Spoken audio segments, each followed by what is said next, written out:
Bonjour à toutes et à tous, je suis Thomas, on se retrouve pour une nouvelle visite virtuelle pour la semaine de l'industrie. Aujourd'hui on est en centre-Val de Loire, du côté de Châteauroux. Alors Châteauroux c'est en plein milieu de la France à peu près. Et on est venu visiter l'entreprise Astronix PGA, voilà, qui va nous être présentée tout de suite par Claire. Donc suivez-moi, on va rencontrer Claire. Bonjour. Bonjour. Peux-tu nous dire en quoi consiste Astronix PGA?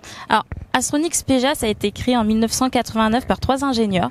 Et aujourd'hui, on est équipementier aéronautique. On va venir enrichir en fait l'expérience de vol des passagers. Donc, on va agir sur 3 domaines d'activité différents et exclusivement dans les cabines, dans l'agencement de cabines, première classe, classe affaires et les avions privés. Donc on va avoir 3 domaines. Donc le premier, ça va être tous les actionnements de siège. Donc ça va se retrouver dans le siège pour pouvoir garantir les mouvements du siège et puis qu'il y ait du confort pour les passagers. Il va y avoir un deuxième système qui va être tous les éclairages d'ambiance et de proximité pour donner une ambiance, souligner aussi les lignes de l'avion. Et un troisième domaine d'activité où ça va être tous les divertissements à bord, les différents écrans, boutons tactiles, poussoirs et autres. Et ça exclusivement pour les avions privés et classe affaires et première classe. Très bien, donc si je comprends bien, effectivement, tout ce qui va se dérouler autour de moi quand je suis assis dans un avion en classe affaires, effectivement. Exactement. Les divertissements, les lumières... Donc tout ce qui va m'entourer et faire en sorte que je vais passer un bon voyage en gros. Exactement, ça va vraiment venir créer en fait une ambiance autour du passager et tout va être adaptable, tout est sur mesure en fonction de ce que vont demander les clients. Donc on va avoir très bien des avions privés ou gouvernementaux qui vont passer par des centres de complétion, c'est-à-dire que les avions arrivent nus et tout va être fait sur mesure pour eux. Et on va avoir aussi des grandes compagnies aériennes et ça va passer là directement par des fabricants de sièges. D'accord, très bien. Combien de salariés? Alors aujourd'hui, on est à 200 salariés. 200 salariés sur ce site-là? Sur le site, on a un seul et même site. Ouais. Parce qu'il faut savoir qu'on fait partie d'un groupe américain qui est Astronix Corporation et on est la seule filiale implantée en Europe. D'accord, ok. Très bien.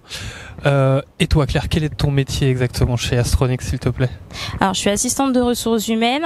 Je suis ici, ça fait 1 an que je suis là. J'ai obtenu mon bachelor grâce à eux parce que je suis en alternance et je continue sur le master, donc avec eux pendant 2 ans. D'accord. Tu penses continuer à travailler ici si à la suite de l'alternance, il y a une proposition d'embauche? Pourquoi pas? Ouais. J'attends de voir dans 2 ans ce qu'on peut me proposer. D'accord. Est-ce que tu peux nous résumer en quelques mots les missions que tu fais concrètement au jour le jour en tant qu'assistante ressources humaines? Alors, je suis très polyvalente. Je vais avoir différentes missions. Ça va être autant la gestion de temps et des absences des salariés, les arrêts maladie. Il va y avoir aussi tout le recrutement, donc en passant par les entretiens, le sourcing, les recherches de CV, les liens aussi avec les agences d'intérim ou autres. Il va y avoir les communications internes, externes, toutes les problématiques qu'on peut avoir aussi dans une entreprise, les sujets de fond. Voilà, c'est très polyvalent. C'est qu'un extrait en fait de ce qu'on peut faire au sein des ressources humaines. Mais voilà, c'est extrêmement polyvalent. Il y a beaucoup de sujets à traiter. C'est ça, à la fois des choses administratives, à la fois du relationnel quand même. Exactement. On est dans les ressources humaines. Quelles seraient donc selon toi les qualités qu'il faut savoir maîtriser pour ce métier? Il faut avoir de la rigueur parce qu'on reste sur un domaine qui va être aussi administratif, mais il faut avoir aussi une certaine fibre humaine, être capable d'aller vers les gens, de pouvoir entendre ce qu'ils ont à dire, pouvoir communiquer avec tout le monde. Voilà, je dirais qu'il faut être capable d'être autant rigoureux qu'avoir une fibre sociale vraiment présente. D'accord, parce qu'au final, si je résume un petit peu, le but des ressources humaines, pour moi, c'est que les choses se passent bien dans la société, que les gens soient heureux d'être là, de venir travailler le matin. C'est un petit peu ça, je me trompe? Ouais. Oui, on a tout un domaine aussi qui va être lié à ce qu'on appelle la QVT, donc la qualité de vie au travail. Donc ça va vraiment se tourner aussi autour des conditions de travail de chaque salarié et ça va permettre que chaque personne puisse se sentir intégrée au sein de l'entreprise et que tout soit optimum pour qu'ils puissent travailler dans le meilleur milieu possible. On va aussi agir énormément là-dessus. D'accord. Et tu as des exemples concrets de choses que vous avez mis en place pour cette qualité de vie au travail? On va avoir différentes choses. Alors pour les personnes qui ont des difficultés, on va avoir aussi des postes qu'on va pouvoir adapter en fonction des difficultés physiques qu'on peut avoir chez certains salariés. Sur la qualité de vie au travail aussi, on va s'inscrire dans ce qu'on appelle une démarche de responsabilité sociétale des entreprises. Donc on va permettre par exemple aux salariés d'avoir une entreprise qui est capable de s'inscrire dans l'environnement, dans son environnement, mettre en place par exemple des ruches, avoir une biodiversité avec des ruches pour faire du miel, tu veux dire, ou... Exactement, mais ça va être aussi pour participer à toute la localité, à être vraiment une entreprise de proximité au sein du département et pouvoir aussi s'inscrire dans l'environnement, dans la société qu'on est actuellement, dans les difficultés de la société actuelle. Donc mettre des ruches, donc un apiculteur qui va pouvoir venir poser ses ruches, avoir pas des tontes régulières, respecter la biodiversité, avoir des moutons par exemple qui vont venir tondre à la place. Ça va être aussi capable d'être proposé des fontaines à eau qui font autant de l'eau gazeuse que de l'eau chaude aussi par exemple, pouvoir proposer des espaces de vie aussi aux différents salariés, être ouvert aux différentes propositions qu'on peut nous donner et puis voilà, être capable d'avancer tout le temps, de s'enrichir constamment. D'accord. Pour revenir en quelques mots sur ton parcours, nous on s'adresse vraiment à les 4e, 3e, des gens au lycée aussi. Est-ce que tu peux nous rappeler un petit peu quel bac toi tu as fait et à partir de ça, comment tu es arrivé jusqu'à Astronix? Moi j'ai un parcours un peu particulier, un peu atypique. C'est parfait, c'est ce qu'on aime. Dis-nous. J'ai fait bac S. Okay. Parce que j'étais vraiment attirée par tout ce qui va être la SVT. Et je suis en reconversion professionnelle, c'est-à-dire qu'à la base, je suis infirmière. D'accord, ok. Donc j'ai fait 3 ans d'études pour être infirmière. J'ai été infirmière pendant 6 ans en service de réanimation. Et voilà, pour différentes raisons, j'ai décidé de me réorienter parce qu'on a la possibilité, une fois qu'on a un bac plus 3, parce que les études d'infirmière m'ont permis d'avoir un bac plus 3, de se réorienter et peu importe le domaine. Donc j'ai commencé directement sur un bachelor, donc en bac plus 3 pour les ressources humaines, mais j'aurais très bien pu directement commencer sur le master parce que j'avais déjà ce bac plus 3. D'accord, ok.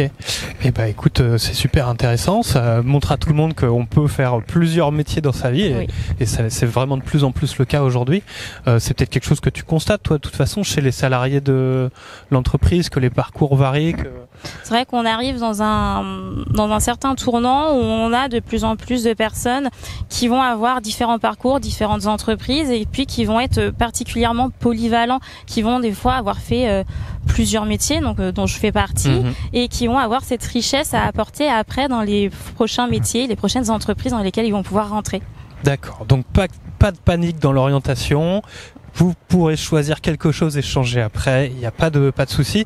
D'ailleurs, tu vas nous guider dans la société, nous présenter d'autres salariés à qui on va parler et qui vont nous parler de leur métier. Avec plaisir. C'est parti, on y va ? C'est parti. Merci, je te suis.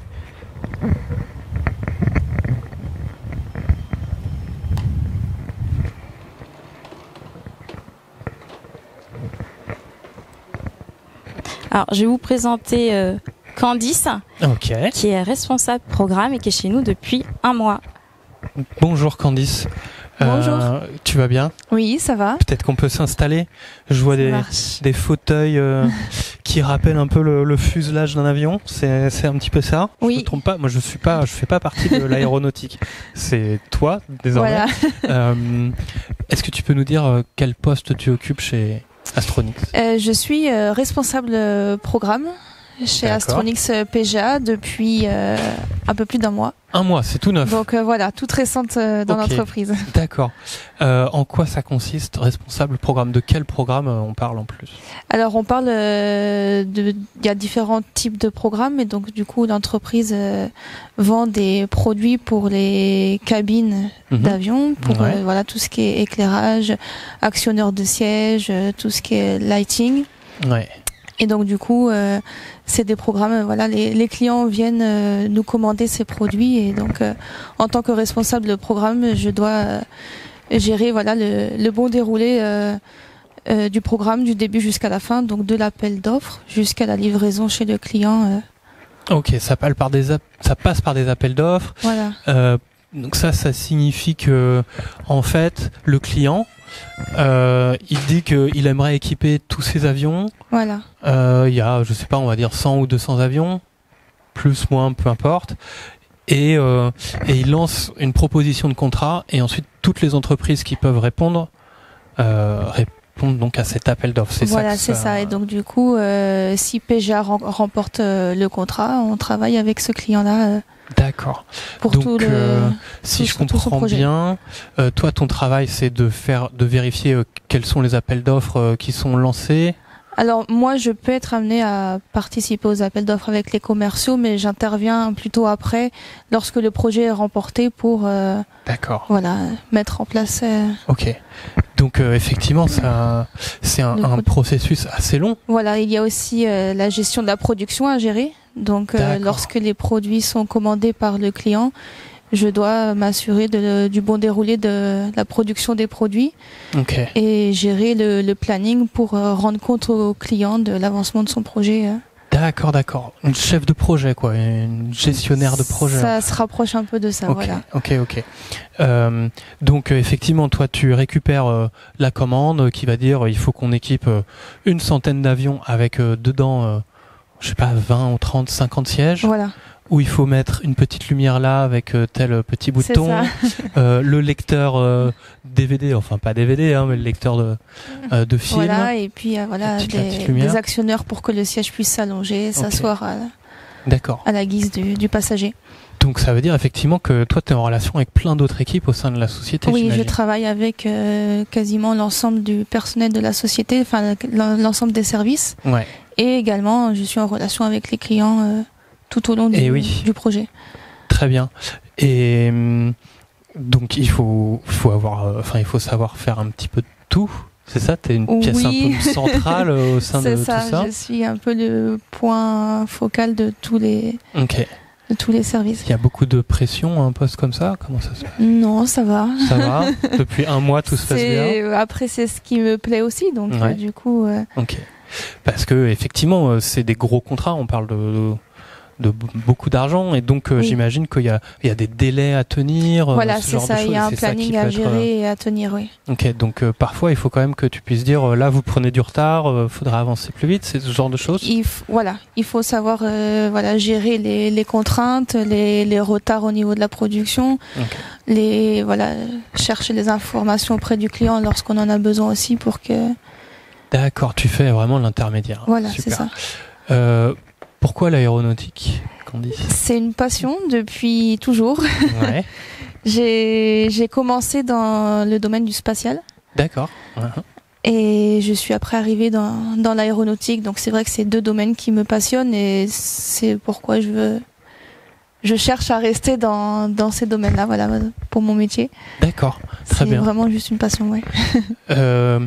Et c'est quoi, tu aimes prendre l'avion ou t'aimes t'intéresser aux choses techniques sur les avions ? Oui, voilà, c'est plutôt ça, oui. C'est vraiment voir comment c'est conçu, participer au déroulement d'un projet, que ce soit spatial ou aéronautique, c'est ce qui me motive au quotidien. D'accord. Est-ce que tu peux nous dire quel parcours tu as fait pour arriver à ce poste-là ? J'ai fait une école d'ingénieur. Ouais. Spécialité aéronautique aérospatiale justement, et donc j'ai eu l'occasion de faire différents stages en France, à l'étranger, pendant ma période à l'école d'ingénieur. Ouais. Et après j'ai commencé en tant qu'ingénieur mécanique dans l'aérospatial, donc je participais à l'assemblage de télescopes optiques pour l'observation de la Terre. Depuis l'espace ? Oui, c'est ça. Ils sont actuellement au-dessus de nos têtes. Super, en train de prendre des photos. Très bien. Donc j'ai participé concrètement à l'assemblage de physique de ces télescopes-là. Et après j'ai atterri dans l'aéronautique en tant que manager de projet dans une autre entreprise. D'accord.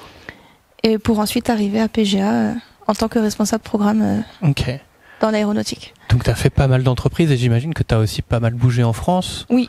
Ok. Oui. Tout ce qui était spatial, c'était vers Toulouse, peut-être ? Oui, c'est ça. J'étais 4 ans à Toulouse, et après je suis arrivée dans la région pour travailler dans l'aéronautique. Formidable. Donc c'est un métier passion en fait aussi Oui, pour toi. c'est ça. Qui est top. C'est ça. Très bien. Merci beaucoup Candice. On va continuer notre visite. On va Avec rencontrer plaisir. d'autres personnes. Je laisse Claire revenir nous guider pour aller ensuite voir Stanislas, hein, si je me C'est ça, trompe pas. Stanislas qui est responsable développement d'affaires Très bien. Merci et qu'on va beaucoup. pouvoir rejoindre dans le Merci showroom. Candice. À bientôt. Et donc Claire, là on est un petit peu dans le hall, dans l'entrée. J'ai vu pas mal de gens entrer, sortir. Comment ça se passe? Badge, c'est ça? C'est Je peux ça. voir ça. On va avoir 2 horaires, donc des personnes qui vont être cadres et d'autres qui sont non cadres. Donc les personnes non cadres vont venir badger à 8h, midi, 13h et 17h, et les cadres vont badger une fois le matin, une fois l'après-midi. Après, ce qu'il y a à savoir, c'est qu'ici, tous les vendredis après-midi ne sont pas travaillés pour les non cadres. On finit à 12h30. Ah, c'est intéressant ça. Voilà. Ah ouais. Ah oui, nous, moi, c'est pas tout à fait comme ça. Moi, je bosse le vendredi après-midi, mais c'est une bonne idée. Je vais en parler à mon À votre direction. très bien, mais allons-y. Bonjour Stanislas. Bonjour. Enchanté. Enchanté. Alors, est-ce que tu peux nous dire où on se trouve là? Le showroom, à quoi ça sert? Alors on Qu'est-ce se trouve dans le showroom PGA. Donc c'est ici qu'on a plusieurs choses. Ouais. On a certains de nos produits qui sont, comme on dit, off the shelf, qui sont des produits qu'on a développés, qu'on présente à nos clients. Off the shelf, c'est de l'anglais pour Sur l'étagère, sur l'étagère, donc prêt à acheter quoi. prêt à acheter exactement, existant, comme vous en avez derrière, comme il y en a dans le fond là-bas. Et on a aussi d'autres de nos produits qui nous servent ici plutôt comme un bureau d'études un petit peu, avec une partie recherche et développement, comme le siège bleu qu'on a là-bas au fond, qui est une recherche en ce moment de notre côté sur le bien-être côté confort, avec un système de massage novateur. Okay, il a l'air en effet assez confortable, mais c'est vrai qu'on voit pas encore ça dans les avions. Alors, le siège en lui-même, non. Ce qui nous intéresse, nous, comme vous pouvez le voir là au milieu, on a un siège qui est un siège d'avion, business class. Et en fait, ça, c'est ce que fabriquent nos clients. Eux fabriquent une coque, fabriquent un siège. Ouais. Nous, on est des fournisseurs d'électronique. Donc, on fabrique toute l'électronique à l'intérieur, que ce soit de la mécanique pour les mouvements ou que ce soit du bien-être, donc le système de massage qu'on voit au fond, donc qui est testé dans le siège bleu, mais qui a pour but à la fin d'être intégré ici et ici, dans ce siège-là. Et on fait exactement aussi tout ce qui est luminaire sur le siège, que ce soit de la lumière d'ambiance, comme vous pouvez le voir là justement dans le fond dans la cabine, avec des petites variations pour que le client soit à l'aise. Donc on peut changer le blanc, avoir un blanc chaud pour se reposer, un blanc froid pour travailler. Choisir soi-même la lumière. Exactement. Et en fait, on fait du RGBW, donc on peut faire absolument tout.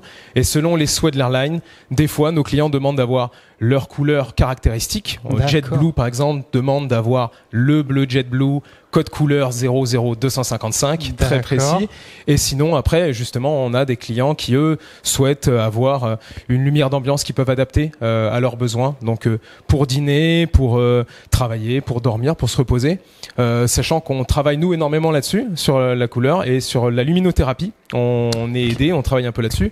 Parce qu'on se rend compte qu'aujourd'hui, il y a une importance à la fois en termes de repos, donc le décalage horaire. Un passager qui a pris l'avion peut très bien être mieux reposé si on gère son cycle circadien.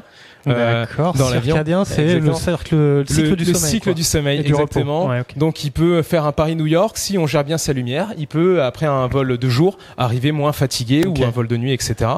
Et une autre recherche qui est en cours, c'est l'affect de la lumière, par exemple, sur le goût. Donc on sait déjà que les plats dans l'avion, quand on les mange, les cuisiniers font des plats spécifiques parce que le goût est modifié en l'air. Et la lumière, comment on éclaire notre plat, change aussi visuellement notre perception du goût et si c'est appétissant ou non. Une lumière froide peut faire hôpital, une lumière chaude peut donner une impression de grand restaurant, par exemple. Donc, vaut mieux faire un dîner à la chandelle.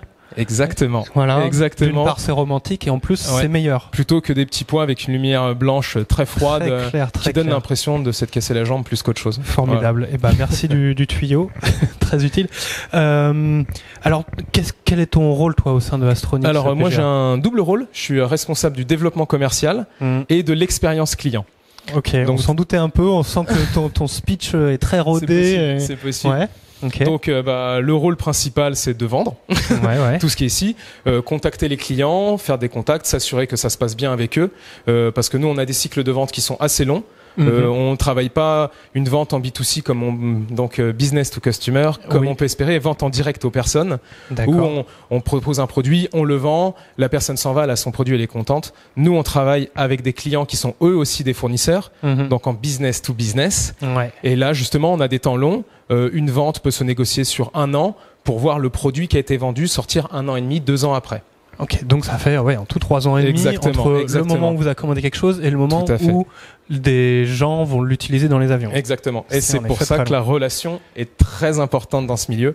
Le but étant de s'accorder avec le client, trouver avec lui le produit qui lui va bien, sur le bon besoin, que ce soit en custo, que ce soit en développement, s'assurer que ce qu'on lui propose convient à son client à lui également.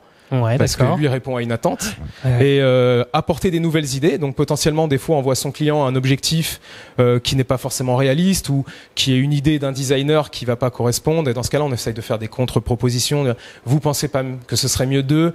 Est-ce que cette solution pourrait répondre à votre besoin, voire plus, où on a ça pour vos futurs produits, qu'est-ce que vous en pensez? Donc il y a vraiment toute cette gestion de la relation en jour à jour avec le client pour s'assurer que ce qu'il aura à la fin correspond totalement à son besoin, et des fois plus grâce à justement au développement qu'on fait en interne. Trop bien. Vous êtes plusieurs dans ton équipe? Donc nous on est 5 commerciaux. On est 4 commerciaux sur place à PGA ici et une personne qui est aux États-Unis en responsable commercial de la zone Amérique. D'accord. Et par exemple, toi, tu gères combien de clients? Alors du fait que j'ai un double rôle aujourd'hui, j'en ai moins. J'en ai gardé un principal que je suivais justement, d'où la difficulté de ce travail. Je le suis depuis maintenant 5 ans.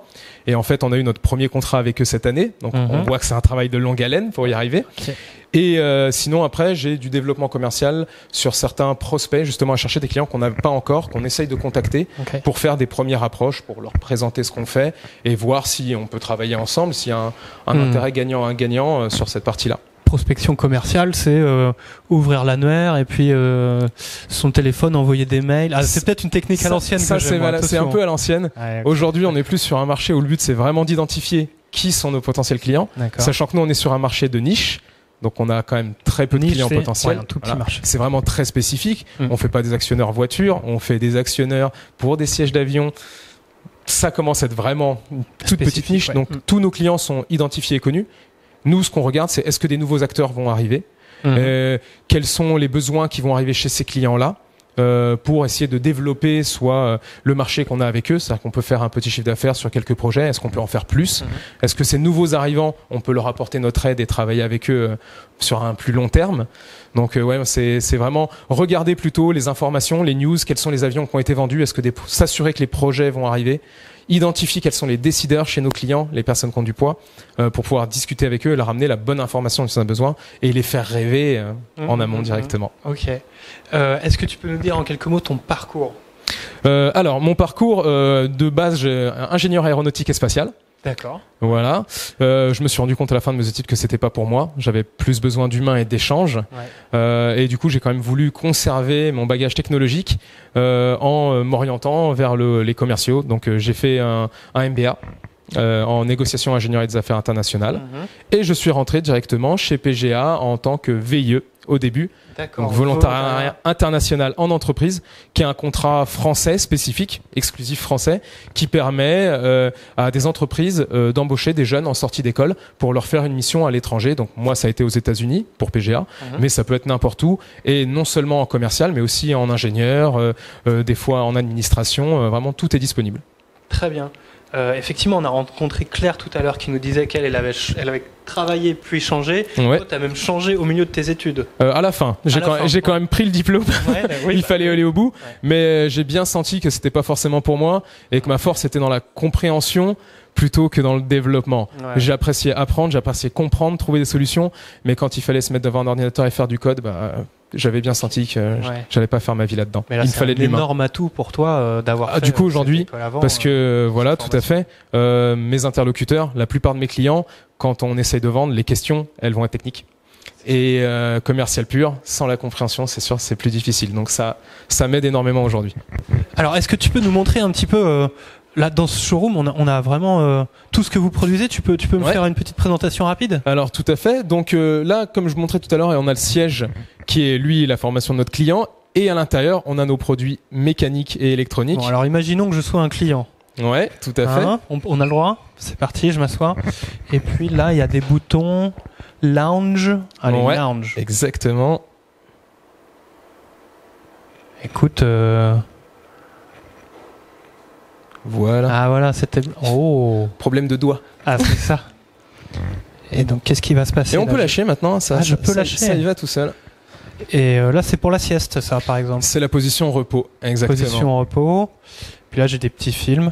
Voilà. Petite lumière là, c'est ça, si je veux. Tout à fait. Tout allez, à on va fait. tester la lumière, voir si. Et oui, ça fonctionne bien. Voilà. Bon. Et ben, formidable. Le client souhaite le siège. Nous, on s'arrange qu'il bouge doucement, en manière facile, agréable, sans à-coups, pour que ce soit le plus smooth possible. C'était très agréable, je confirme. Merci beaucoup. Et si on va un petit peu plus par là, pardon, c'est... Et alors, comme on voyait tout à l'heure, du coup, au niveau des luminaires personnelles, donc voilà, on a notre série Mila ici. Donc on essaye de les faire customisables au maximum. Donc là, on peut faire un type très large panel de finish pour s'adapter justement aux couleurs du besoin de la compagnie aérienne, avec une redirection possible de la lumière avec l'anneau intérieur, par exemple, pour être sûr qu'on éclaire au bon endroit. On peut changer aussi la surface tactile à l'intérieur pour que ça corresponde bien. Une petite lumière d'ambiance pour faire rappel peut-être à une couleur de la société. Et après, comme les autres produits, c'était nos fibres optiques qui sont elles justement pour faire du lining, une belle lumière qui souligne, et les barres de LED comme on a vu en dessous dans le toit qui sont elles pour justement une lumière d'ambiance plus générale. Et ce que vous avez là en dessous, c'est ce qui est caché qu'on voit pas, ce qui a permis au siège de bouger, des actionneurs et un ECU Electric Command Unit qui est notre savoir-faire électronique avec notre software pour justement gérer tous ces mouvements. Ok, super. Eh ben merci, c'est beaucoup plus clair maintenant. Avec plaisir. On va continuer la visite et je crois qu'on va aller voir Yanis. Donc suivez-moi et puis Claire, c'est moi qui te suis désormais. C'est parti, allons-y. Merci beaucoup Stanislas, à bientôt. Merci. On va voir Anis, c'est bien ça? C'est ça, il est responsable moyen et test.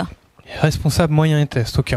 Il va nous expliquer parce que là, comme ça, oh, il vous le dira bien mieux que moi. Bien sûr, très bien. Donc encore des couloirs. C'est un site assez grand, hein, on est d'accord. Alors c'est un site assez grand, sachant qu'en fait on est venu rattacher un deuxième bâtiment à un premier bâtiment, et c'est très grand. Effectivement, on a beaucoup de compétences, beaucoup de métiers au sein de l'entreprise. D'accord. Astronix, c'est une entreprise qui se développe, qui est plutôt en agrandissement. Oui, c'est le but en fait de l'entreprise, d'être sans arrêt à aller chercher la nouveauté et chercher les nouveaux clients, la progression, l'expérience, voilà. D'accord. Alors on rentre où? Alors là, on est aux méthodes, donc on va aller voir Anis qui est responsable moyen et test, et son bureau est tout au fond. D'accord. On est sur quelque chose de technique là. Exactement.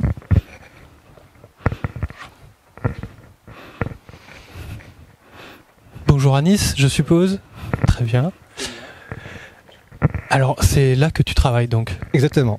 Très bien, je vais me mettre ici pour que Loïc puisse faire quelques images de ce poste. Tu peux nous expliquer un petit peu ton métier déjà pour commencer? D'accord. On m'a dit test. Oui, moi j'occupe le poste de responsable moyen et test. Moyen et test. Moyen et test. Donc moi je dirige une personne en fait de 4 personnes en fait dans l'entreprise.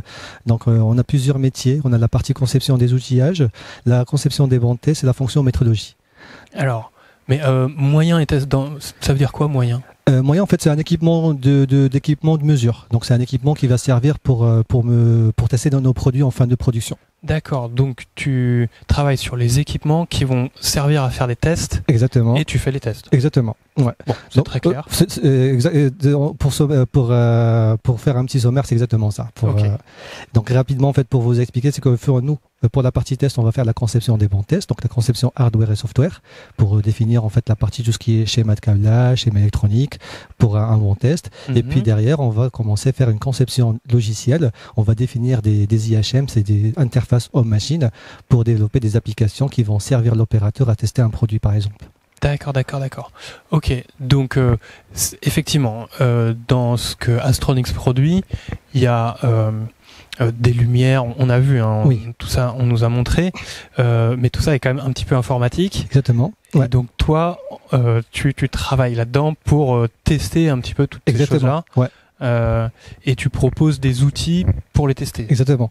L'objectif, c'est de proposer des outils automatiques qui vont potentiellement contrôler ces produits-là afin de récupérer toutes ces informations et puis les juger de leur conformité avant de livrer chez le client. Les procédures de test, formidable. Et est-ce que tu peux nous expliquer un petit peu ça? C'est une machine que tu utilises par exemple? Donc là typiquement on est sur un mini banc de test, on appelle ça des interfaces de test type lit à clous. C'est en fait il y a des espèces de points de test qui vont venir toucher des cartes, des sous-ensembles de cartes électroniques. Donc APGA avant de monter le produit fini, donc on sera sur des sous-ensembles de cartes électroniques PCB. Oui, pour les lumières ou les sièges qui bougent par exemple. Exactement. Il y a une carte électronique. Il y a une carte électronique. Ouais. Et en fait nous on va faire un test préliminaire pour charger le soft dedans avant de l'assembler sur produit fini et de faire le test sur le produit fini. D'accord. Donc il y a plusieurs étapes intermédiaires qu'on va venir faire pour contrôler un produit. Donc là typiquement on est sur un banc qui va contrôler un produit fini, donc pas un produit fini mais un sous-ensemble. C'est une carte électronique qu'on va mettre dans l'interface. Et puis à côté de ça, donc le banc lui il est développé par un sous-traitant mais la spécification est faite chez nous à PGA. On fait la spécification du câblage. Et puis nous on va développer une IHM user-friendly qui va aider l'opérateur à utiliser le banc. Ouais, IHM c'est un système d'exploitation, c'est un petit programme quoi. C'est une petite application qui tourne sur le PC qui va communiquer avec la carte à distance et puis en fait il va commencer à faire l'acquisition des données. Donc là typiquement vous allez voir sur l'IHM, une fois je vais fermer l'interface, la carte elle va apparaître automatiquement et puis on pourrait lancer une séquence de test si vous souhaitez pour vous montrer un peu illustrer l'exemple. Allons-y. Donc là l'opérateur en fait il a une petite IHM, il va lui dire tu appuies sur le bouton start. Donc là ça va lui sortir un QR code qui doit flasher. Donc l'opérateur il a déjà en fait le QR code, il flash le QR code et puis en fait ça lance directement la séquence de test. Donc là ça nous demande en fait de faire un test d'isolement, donc on va accompagner l'opérateur pour le guider pour faire le test, donc on va pas laisser tout seul. Donc on va le guider pour faire en fait certaines manips. Donc là on va faire un test d'isolement, c'est un test de résistance en fait sur la carte. Donc on a un équipement en fait qui est juste à côté du banc qu'on va demander de faire en fait la mesure. Donc là je vais faire une mesure. Ça dit qu'il est bon, donc qu'il est en fait bien isolé. Donc après en fait je vais venir renseigner en fait cette valeur dans l'interface. Ouais. Et puis la même manip, ça serait fait en fait aussi quand je vais changer le switch. Je vais faire en fait une deuxième manip. Et après, je renseigne la valeur, qui dit que c'est bon aussi. Et puis je valide. Et ce qu'il faudrait savoir, que tout le reste des manips qui vont être faites, ils seront des manips en automatique. Ouais. Donc l'opérateur, il n'aura aucune intervention à faire. Tout sera fait en automatique sur le banc. L'opérateur, il aura juste à mettre la carte dans le banc. Exactement. Donc là sur le banc, en fait là je vous ai montré sur un cas typique, c'est une carte unitaire. On peut avoir en fait un flanc de carte de 10 cartes. D'accord. Donc on pourrait en fait tester 10 cartes à la fois en séquentiel sur le banc. Ok. Bon, alors on est sur quelque chose de très technique, très informatique. Je suis pas sûr de tout comprendre, mais c'est normal. On est sur des choses très très précises. Alors, est-ce que tu peux nous expliquer, toi, quel est ton parcours? Oui. Tu as fait de l'informatique, une école d'ingénieur peut-être? Du coup, moi, je suis titulaire d'un master en microélectronique et architecture des circuits intégrés. Alors, moins vite, s'il te plaît, dis-moi ça. Donc, c'est un master en microélectronique et architecture des circuits intégrés. Tout ça pour dire que j'ai fait un parcours qui n'a rien à voir avec ce que je fais aujourd'hui. Donc, j'ai travaillé beaucoup plus sur la microélectronique, sur des composants très petits, en fait, qui seront intégrés dans des téléphones portables, des imageurs. Et puis, maintenant, en fait, je fais un peu de la conception en fait électronique, mais plus, on va dire, un peu plus grande taille, en plus grande taille que ce que j'ai fait comme étude. Ok, c'est la taille des composants qui changent. Exactement, c'est ça. Donc moi, ça reste à peu près le même domaine. Exactement. En fait, c'est l'électronique et l'électronique, c'est ça. C'est vraiment la taille de composants qui va changer. Ok. Très bien. Et ça fait combien de temps que tu travailles chez Astronix? Donc ça fait maintenant 4 ans que je suis à Astronix. Ça fait 3 ans que j'occupais le poste d'ingénieur test. Et ça fait maintenant moins d'1 an que j'ai occupé le poste de responsable moyen et test. D'accord. T'as toujours été passionné d'informatique? Oui. T'as découvert ça à quel moment? Depuis mes études, quand je commençais à faire mes premières programmations en langage C. En langage C. Ok. C'est la base de la partie informatique en tout ce qui est en fait algorithme pour des programmations. Donc du coup, c'est le langage de base. Et puis à partir de ça, je commence à faire un peu du Java. Et avec l'application que vous avez vue, c'est développé avec du LabVIEW. C'est une interface graphique, c'est un autre langage. Mais en fait, du moment que vous avez la base sur le C, après, en fait, c'est comme le français. Quand vous apprenez le français, le latin, vous commencez à parler un peu espagnol, et donc c'est exactement la même chose. D'accord, les différents langages informatiques. Exactement. Au final, le principe reste le même, et après, vous vous adaptez par rapport en fait au langage. Formidable. Qu'est-ce que tu pourrais dire aux jeunes qui nous écoutent, qui sont en 4e, 3e? Certainement que parmi eux, certains s'intéressent à l'informatique.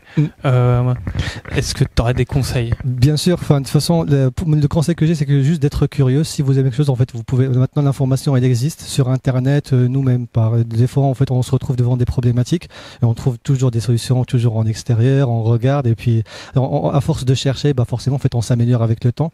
Et puis, ce qui est bien dans la partie électronique, c'est que c'est un monde qui est assez polyvalent et très vaste. Nous, on a de la chance ici à PGA, c'est qu'on voit beaucoup de produits, donc de la lumière, du siège qui bouge, du clavier, et avec tout ça, en fait, il y a des protocoles de communication. En fait, on s'enrichit au fil de temps et puis on apprend des nouvelles choses. Donc là-dessus, moi, ce que j'encourage, c'est que au moins définir les bases et puis petit à petit, en fait, dans le monde industriel, en fait, on monte rapidement en compétences quand on a la motivation, on y arrive. Ok. Tu aurais une suggestion dans les bases qu'il faut acquérir, justement, de petites choses qu'un élève peut aller chercher sur Internet, un petit exemple, soit de jeux, de petits projets à réaliser? Bien sûr, en fait, il y a tout ce qui est maintenant des cartes Arduino qu'on peut maintenant acheter. Ils coûtent pas super cher, c'est $20 américains. On pourrait acheter en fait ces cartes-là et puis commencer à faire des petits tutos qui existent déjà sur YouTube. On peut en fait faire nos premiers codes, démarrer des premières cartes, faire bouger des moteurs. On pourrait même faire des communications Bluetooth, Wi-Fi. On pourrait commander nos lumières dans les chambres. On pourrait faire pas mal de choses. Ah ouais, ok, d'accord. Donc tout ce que vous faites dans les avions, tu proposes de s'entraîner dans sa chambre avant. Exactement. Ah, c'est pas mal. Chez moi, par exemple, je commande des lumières et des voleurs roulants en fait à partir de mon téléphone avec une petite carte que j'avais achetée. Donc j'ai rien développé, je l'ai juste acheté, j'ai utilisé 2 petits codes et puis ça marche. Super, très bien. Et merci beaucoup Anis, on va continuer notre visite puisqu'il nous reste pas mal de choses à faire. Très bien. Voilà, notamment l'atelier, je crois. Enfin, il y a plein de choses. Je te remercie. Pas de rien. Et puis à bientôt. À bientôt. Voilà. Merci. Et Claire, on va suivre Claire qui va nous guider vers la prochaine personne à rencontrer. Avec plaisir. C'est parti. On va vers un autre atelier, c'est ça? Alors on va vers l'atelier où on va retrouver justement la fabrication de tous ces produits. L'équipe produit. Ok, c'est parti. Bonjour. Enchanté. Donc moi c'est Thomas. Thomas, je vais prendre le micro peut-être. Merci beaucoup. Bonjour. Bonjour, vous êtes Agnès. Agnès, voilà. Très bien. Et votre travail? Et donc moi je m'occupe des ressources humaines. Donc voilà, donc je m'occupe effectivement de faire en sorte qu'on ait les bonnes ressources en bon nombre, avec les bonnes compétences, voilà, et que nos collaborateurs se sentent pour le mieux et occupent des postes qui leur conviennent, évoluent au fil des années. Ouais, donc voilà, en substance. Et ça c'est ultra stratégique dans une société. C'est clé, parce qu'une entreprise sans les bonnes ressources, voilà, c'est un petit peu compliqué. Donc voilà, notre objectif c'est vraiment, et sachant que tu as peut-être dû voir certains de nos métiers, on a vraiment des compétences clés et spécifiques qui sont intéressantes. Donc voilà, donc soit les collaborateurs les ont déjà acquises au travers leurs études ou dans d'autres expériences, soit nous on va s'occuper aussi de faire grandir leurs compétences, de les développer, de les former aussi, voilà, et de leur donner l'opportunité d'occuper au fil des années peut-être différents postes dans l'entreprise. D'accord, ouais, c'est tout un enjeu ça dans les ressources humaines de faire en sorte que les gens puissent évoluer dans leur carrière. Tout à fait. Et puissent former en interne. Voilà. Et comme on est une entreprise où effectivement on a la chance d'être à taille humaine et de connaître effectivement nos collaborateurs, on arrive à détecter finalement leurs souhaits d'évolution. On a une variété de métiers aussi qui est très intéressante, voilà, et donc à proposer au fil du temps, pour ceux qui le souhaitent, des évolutions de poste. Tout à fait. Ok, formidable. Comment on peut entrer dans l'entreprise si on est un jeune là, ce sont des jeunes de 3e, 4e lycée qui nous écoutent, s'ils sont aux alentours et qu'ils se disent j'aimerais bien aller voir de plus près. Oui, c'est assez simple finalement. On est un petit peu comme d'autres entreprises. L'idée c'est de se renseigner sur l'entreprise déjà tout d'abord. Donc se renseigner, c'est aussi aller voir sur les sites internet. Donc on a notre site de recrutement notamment. On explique qu'est-ce qui nous différencie des autres, quels sont nos métiers, quels sont les postes qui sont ouverts. Et donc après, la personne peut nous adresser une candidature, donc un CV, une lettre de motivation, c'est toujours mieux. Ça nous explique effectivement ce que la personne va rechercher. Donc nous, au côté service RH, on va traiter ces candidatures et puis regarder par rapport à nos besoins, proposer un entretien. Lors des entretiens, on fait des visites aussi pour que les candidats puissent se projeter. Et ce qui nous caractérise aussi, c'est qu'on se donne beaucoup de mal et on passe à préparer l'intégration des nouveaux. On sait que c'est une étape qui est clé. Donc le premier jour, avant d'ailleurs que la personne nous rejoigne, on va l'appeler, on va lui dire voilà comment ça va se passer ta première journée, ta première semaine. Et puis donc suite à ça, pendant 3-4 mois, on va accompagner en fait la nouvelle personne, donc qui va rencontrer les différents services de l'entreprise. On va avoir des points de suivi, on va avoir un petit déjeuner de bienvenue. J'en ai un lundi prochain, par exemple. Voilà. Donc tous ces moments-là, ça met aussi le collaborateur en confiance et ça lui montre que pas d'inquiétude. On te demande pas d'être opérationnel en 15 jours. On sait que ça prendra du temps et on sera là tout au long de ta vie professionnelle chez PGA pour t'aider. D'accord. Voilà un peu l'idée. Top. Et est-ce que vous prenez des jeunes en alternance? Oui, beaucoup. C'est vraiment effectivement, on a tous été jeunes, je le suis peut-être moins, mais voilà, l'idée c'est vraiment de pouvoir aussi donner la chance à des jeunes et l'alternance c'est une très très belle expérience. Très belle expérience, ça permet aux jeunes d'avoir à la fois ce côté théorique et de mettre en perspective ce qui est la vraie vie en entreprise finalement. Donc voilà, donc ils sortent beaucoup plus mûrs. Certaines fois, nos alternants ont la chance aussi de pouvoir continuer en CDI s'ils le souhaitent derrière. Donc c'est vraiment à faire et à encourager en tous les cas, clairement. D'accord.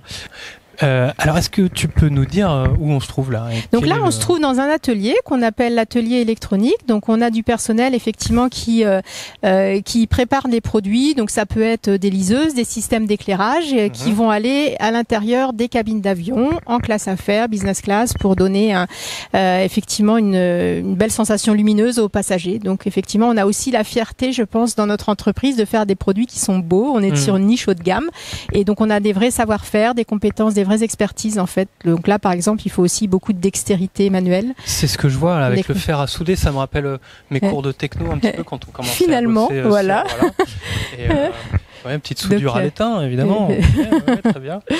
Et là je vois quelqu'un qui travaille sur des lignes. Sur des barres de LED flexibles. Voilà, donc on a Hervé qui pareil, je vous parlais de minutie, mais tout à fait, là, c'est un travail... Ça, c'est ce qu'on cache et qui fait un joli rétroéclairage. Oui, voilà, c'est des petites choses qui peuvent créer des éclairages d'ambiance sympathiques dans les classes à faire des avions de ligne, notamment. Formidable. Voilà. Il y a d'autres lieux comme ça spécifiques à l'entreprise, d'autres outils que vous avez... On a plein de beaux outils. On a des outils pour faire des essais, comme ce qu'on appelle une cage de Faraday, pour faire tester la fiabilité de nos produits, vérifier qu'ils ne rayonnent pas. Donc par exemple, donc ça c'est important aussi. Une cage de Faraday, c'est alors une cage c'est quelque chose de grand qui va effectivement absorber toutes les ondes et tous les bruits. Et donc on va pouvoir tester effectivement nos produits dans ce contexte-là. Donc voilà. Donc on est sur une entreprise qui se donne les moyens, qui investit et il y a des belles technologies qui sont mises en œuvre et qui sont très variées. Ça en est un exemple. Oui, je vois, c'est vrai qu'il y a beaucoup de métiers différents, tout à fait. Des choses plus manuelles, des choses très techniques, oui, tout à fait. Les fonctions support, commerciales, oui, fonctions bien sûr. On a une variété vraiment de métiers. Donc on est petit, mais voilà, avec des métiers, des postes d'opérateurs, d'ingénieurs, développeurs informatiques, des gens qui sont en relation avec les clients, des techniciens électroniques. C'est très très varié. Et les fonctions support, RH, qualité, finance, voilà. Donc l'entreprise pour ça offre vraiment une palette de métiers intéressantes pour les jeunes, donc il faut y réfléchir clairement. Oui, qu'on aime les avions ou pas d'ailleurs. Ah, tout à fait. Et à la fois, tant mieux si les gens sont passionnés, mais on est vite pris dans l'adrénaline de cette entreprise, tout à fait. Très bien. Est-ce que tu aurais un petit mot pour les jeunes qui nous regardent? Je pense qu'il faut vraiment se lancer, aller frapper à la porte des entreprises. On sait accueillir les jeunes, on sait passer des bons moments. Moi, j'ai vraiment un leitmotiv, c'est que les gens ils viennent au travail pour se faire plaisir. Voilà. Donc on passe des moments aussi le soir, on fait des after-work, on va prendre un pot. Tu serais venu mardi prochain, on t'aurait invité pour prendre un pot, voilà. Donc et donc on fait ça régulièrement parce que autant on s'investit, on est très concentré dans le travail, autant c'est important aussi de prendre des moments de décompression et d'apprécier à se connaître. Donc oui, je ne pourrais qu'encourager les jeunes à frapper à la porte de nos entreprises. Se renseigner, pas avoir peur. Ah, tout à fait. Vraiment être dans le mode découverte. On a plein de choses à vous offrir de métiers passionnants. Merci beaucoup Agnès. Et de rien, merci Thomas. C'est la fin de cette visite virtuelle chez Astronix PGA. On se retrouve très bientôt pour un autre événement live, une visite virtuelle, un live métier. Tout est sur le programme sur la page www.myfutu.re/live. Allez-y et puis on se retrouve très vite. À bientôt.